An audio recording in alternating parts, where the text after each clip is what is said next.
Nakaalerto na ang Pangasinan PPO sa posibleng pagtaas ng kaso ng crimes against properties ngayong nalalapit na holiday season. Sundan sa report.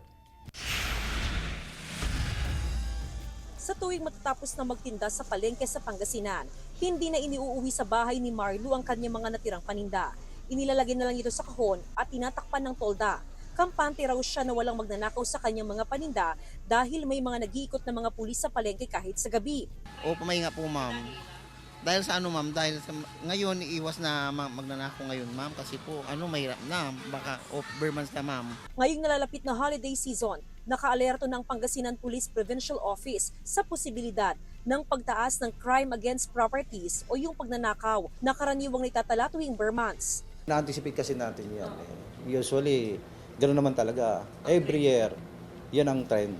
Na tama yung binanggit mo na pag December na, marami talagang nananamantala dahil sa busy yung mga tao. Bunsod dito, mahigpit ang implementasyon ng PNP na dapat 85% ng kapulisan ay nasa labas ng opisina para sa police visibility. Kasi naniniwala tayo, yung police visibility talaga, isa yan sa pinaka-effective na crime prevention.